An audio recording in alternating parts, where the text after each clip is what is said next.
Hi guys, my name is Carlos Bedoya and I'm a classical guitarist from Colombia studying a doctorate degree at Indiana University. The very first thing that we need to do when learning how to play the guitar is how to hold it appropriately. So today I'm going to talk about what devices to use. The first one is a guitar strap that looks like this. The great thing about a guitar strap is that once you let your hands go, basically the guitar stays in its place and you don't have to do much to keep it around. So the biggest thing that you want is that you want your arms and hands to be completely free, and you don't want it to be worried about holding the instrument for you. So a guitar strap is a great way to do that job for you. Just be mindful that to make a guitar strap work, you need to have an end pin, and a lot of guitars don't have it.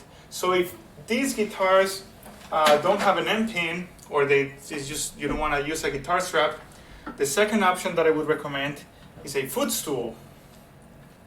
And a footstool is a device that you can get online on Amazon or in your local music shop. But the thing is that once you place it on the left side of your chair, you can put your left foot up, and then you are able to place your guitar using this curve on the left thigh, and that is going to give you the angle that we've been talking about. Usually we don't have to be precise because everybody's different, everybody has different body proportions, but we would like the neck of the guitar to be at approximately a 45-degree angle. So the strap does it automatically for you. You will have to set up the height of the footstool to accomplish that for you. Of course, that also has to do with the height of the chair and so on, but the main idea is that the guitar is more or less in a 45-degree angle. Why do we want the guitar to be at an angle? Let's say that I was playing guitar completely horizontal.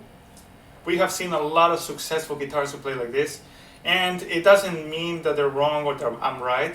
It's just talking strictly from a physiological perspective. Once we become advanced players and we start advancing and playing on higher frets, we're going to have to hunch our backs a little bit, and of course common sense dictates that is not a great idea. And also, when the neck is so low, we might need to start bending our left hand wrist to reach for higher strings. So we want to try to avoid as much as possible any sort of tension in our wrists. So let's say that we're playing it like a cello, completely vertical. My left hand has access to all the frets. My back is straight, but then if I want to do fingerstyle, my hand is going to have to be a little bit crooked, and maybe I will even have to reach, and my back would also be crooked.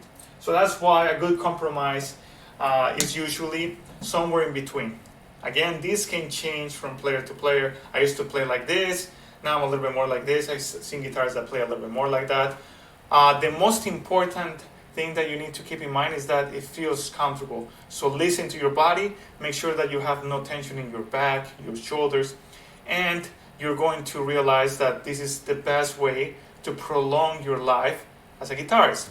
I want to talk about my favorite device, which is not a strap or a footstool, and this is the famous GuitarLift. The GuitarLift is a device that attaches to the back of the guitar, and as you can see, this curve is going to fall on your left leg, and it does the job for you magically. I don't have to hold it with my arms, I don't have to hold it with my hands, and the guitar is at an angle, and I feel very comfortable playing in this position. So this is the GuitarLift. I highly recommend it. So now let's talk about the technique of how to hold the actual instrument. So we want to be close to the instrument, and we want the guitar to come to us. We want our bodies to be relaxed, and we want to accommodate the guitar as opposed to accommodating the body to the guitar. So because we are the ones that are going to get hurt, we are the ones that basically the ones that need to take care of our own body. The guitar doesn't feel pain, so we need to accommodate the guitar to us. So what I recommend and what I have learned from several teachers is that we want to have a couple of points of contact. Number one, the first one that we just discussed, this curve of the guitar falling on your left thigh, Then we have another point of contact. The bottom of the guitar falls on your right leg. And then the last point of contact with your body comes with your chest or sternum. The guitar falls towards you, so that there is a slight angle this way. So not this way, but this way, falling. The top of the guitar falls towards you. And this allows you to also have a little bit of a better vision of the fretboard for your left hand. And it also allows for your right arm to fall a little bit more naturally on the body of the instrument.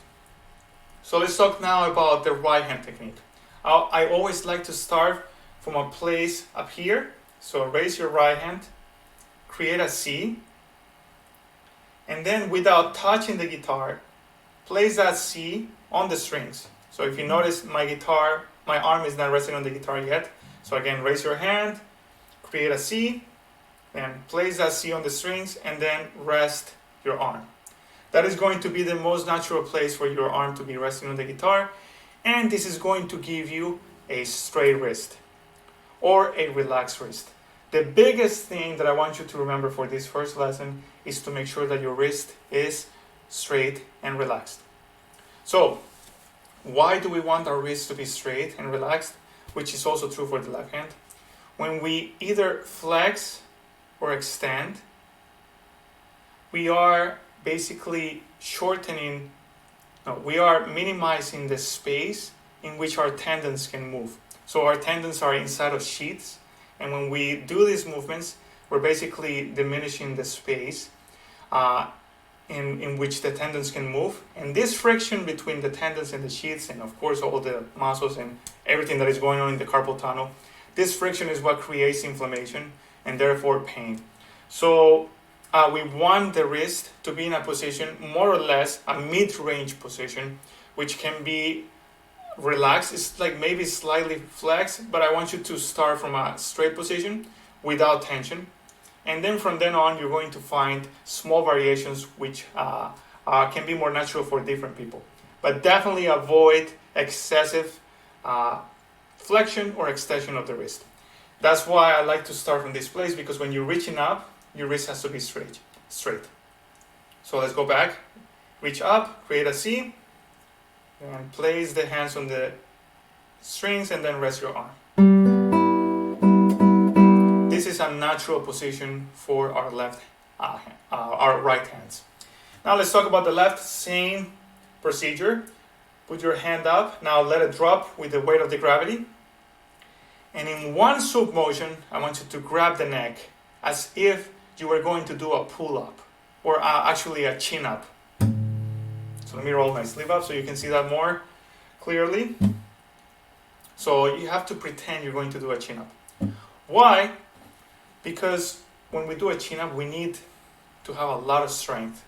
And imagine how imagine how hard it would be for us to do a chin-up if our wrists were slightly bent, either in the extension direction or flexion direction. So we want to have a really solid wrist so that we avoid friction and avoid injury altogether. Alright, so let's do it again. Raise your hand and let it drop with the weight of the gravity. Then grab the neck of the guitar in one motion. And this gives you a straight and relaxed wrist, and is going to allow us to exert the most natural and ergonomic pressure all the way from our backs to our fingertips. So this is the very first lesson on guitar technique, how to hold the instrument. I hope it was helpful. If you have any suggestions on other topics you would like to touch, please leave a comment below. And again, my name is Carlos Bedoya, and I look forward to seeing you in the next video. Bye-bye.